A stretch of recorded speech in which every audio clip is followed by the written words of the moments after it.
Well, hi there. This is Jacqueline with Nickel and Dime Decor, and my channel is all about beginning quilting and sewing. So we're going to learn together. Have you ever wanted to make a t-shirt quilt? I have, and I don't know how all that much about it.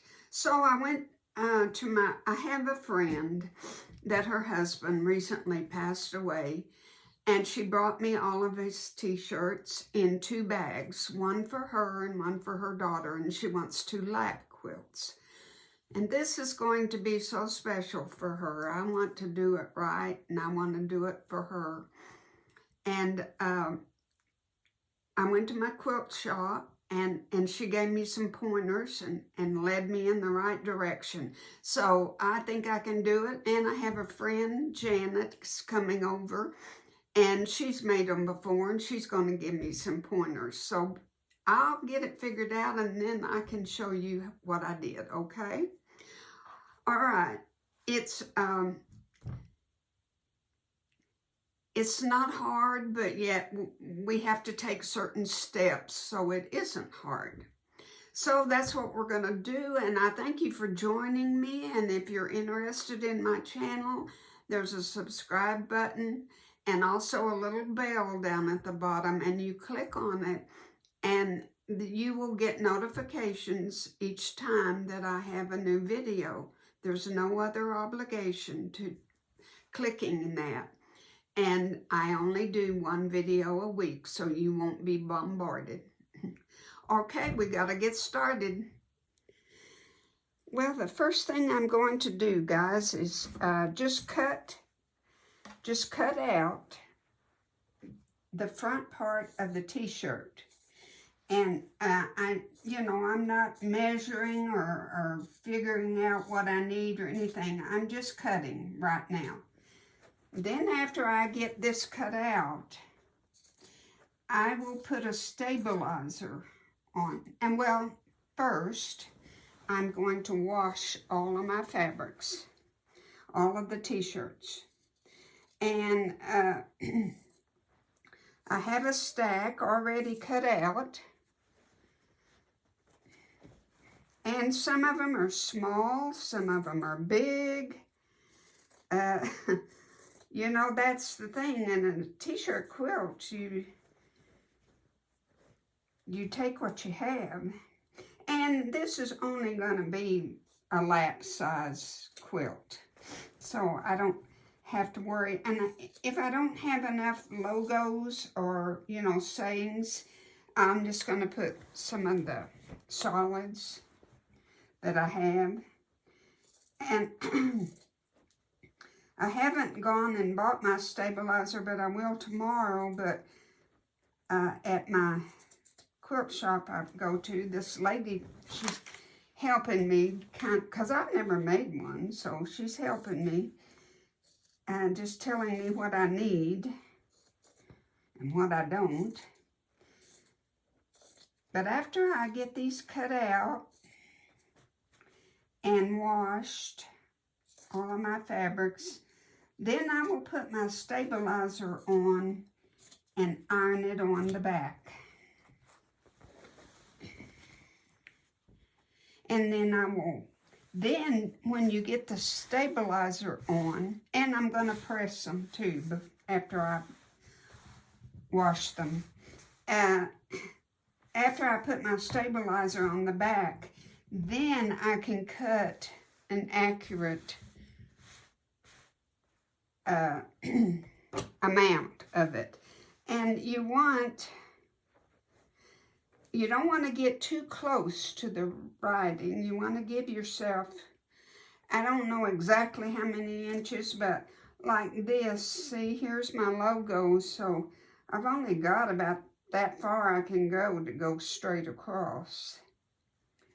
So you have to keep that in mind. I mean, the neck is the neck. There's nothing you can do about that. So when they're up real high like this, well, you can only go maybe 1.5 inches or so from there.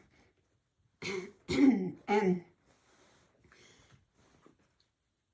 you will have like I say, you will have some small, you will have some huge. And this could be like your centerpiece, your center point in the middle of the, I bet she would want that in the middle. And so I'm going to be careful and cut all of that out.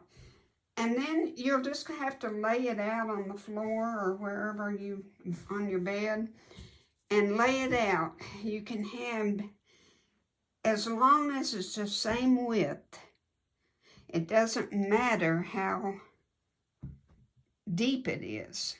Say I want, well, this looks like it'll be about 15 inches or 12 inches. So say I have 12-inch, let's call them blocks. Then you want all of them to be 12 inches. It doesn't matter how deep they go this way. They can be 6 inches, whatever, because you're going to stagger them. You don't have sashing except in the middle of your rows. So, and your sashing can be just cotton fabric. To me, that's kind of amazing. I would have, but you can't put a sashing out of this double knit, this knit, so it makes sense. You have to use cottons for your sashing. And that's what I'm going to keep doing. I'm going to just keep cutting these out. And when I get my stabilizer, I will show you exactly what we're doing. And in the meantime, I'll get these all cut out. Now see, I'm even going to cut the back on this one in case I need some backing. You know, some other squares, because I might not have enough. She really doesn't have just a whole lot. But this is just a lap quilt, so it's okay. I'll have enough. But I'm going to cut out the back, you know, just so I can have it to use if I need it. And I'm betwixt them. I don't understand how you quilt it. But I think after you put the stabilizer on, the quilting will be fine. You know, to me, I think of it as stretching. But it won't, because that stabilizer is going to change the way you handle it, I think. But like I say, this is a new experience for me, so you and I are going to learn together. And I probably make mistakes that I shouldn't be making, but that's why my friend is coming over Monday to give me some pointers. And I see, just like that little bit, that will, you know, that won't make a very, very wide one, but it'll be good for a filler, I bet, to put it in between maybe some bigger ones.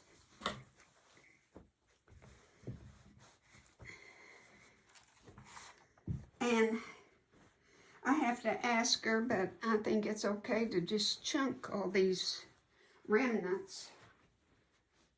I'm sure she doesn't want them. I mean, I guess you could use them for dust rags, but I'm sure she doesn't. But I'll ask. I would never throw them away without asking. All right, I'm going to cut this out, and we're well on our way of learning how to do a T-shirt quilt. Okay, our next step is lay out your T-shirt underneath. I've got it laid out. Got my logo, all of that printed on there. This product right here is called Pellon Shape Flex. It's what my quilting shop recommended that I use. This is the rough side. I'm just laying it over this so I can cut it. I don't want to waste any of it, so I want to cut it, you know, to fit. And I can see the t-shirt underneath. Now I went up to the neck, right up to the neck, and put it up to the very edge. I've got plenty here, down here. I've got about 2 1/4 inch over here. And I'm gonna just roughly cut right here. That'll give me 2 1/2, 3 inches. It's just a rough cut. It doesn't matter. Just give yourself the same equal, at least, as you have over there. You just don't want to cut too short and not leave yourself enough room. Okay. Then all we have to do is turn it over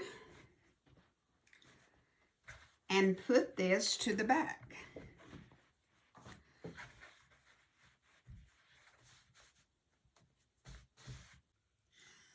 Okay guys, I'm ready to steam my Pellon Shape Flex. And you use steam. And I have it pretty much, you know, lined up. I can't see the front, but pretty much. And it says to just press for 10-15 seconds. And my iron has got lint or something in it, and I have to wipe it off each and every time. Dirty, I don't know how to clean that, but anyway, it comes right off.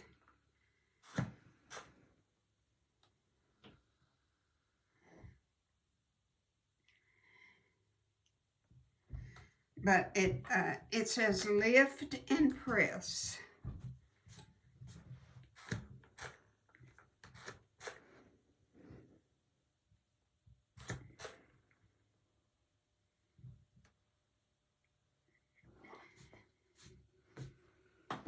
Thank goodness nobody's going to see that.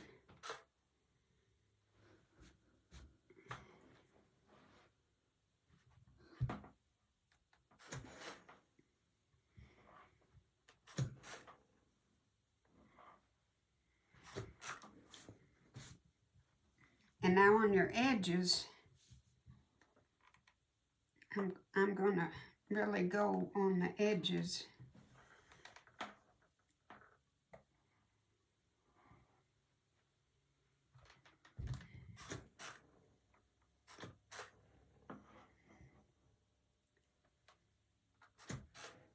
I think I have it all. Do you think we do? Okay. Then it says to do the front.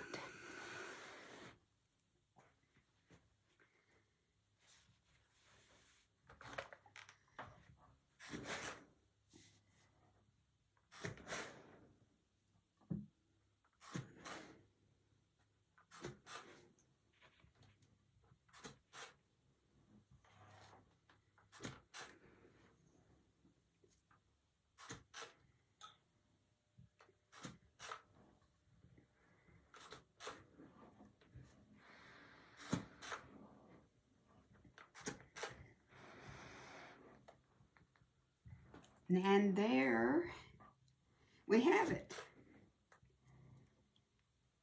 Pretty simple, huh? Our first piece is done.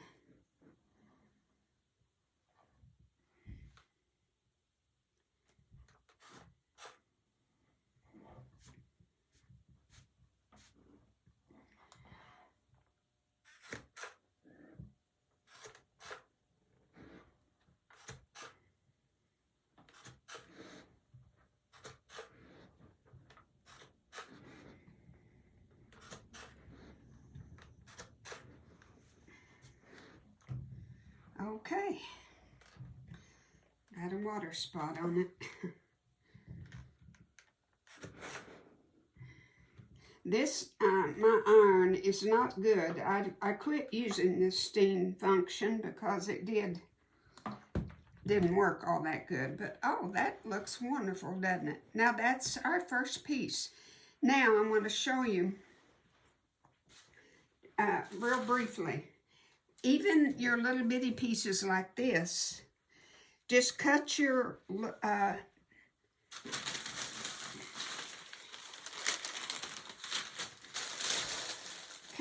piece, just kind of put it over it like we did, and cut you a piece out, just like that. And you're not wasting this all much at all. In fact, I would get it right on the edges, and then all you got to do now is cut out here and here and a little bit there, and do your little pieces too. And if you have solids, like I'm going to use some of the T-shirt solids, I'll do those too. But that's our first video, and we've got a good start, and we can finish all of our pieces, and then we will precisely cut out what we want. We'll put it on the floor or on the bed, and we'll kind of figure out a pattern, okay? Thank you for watching.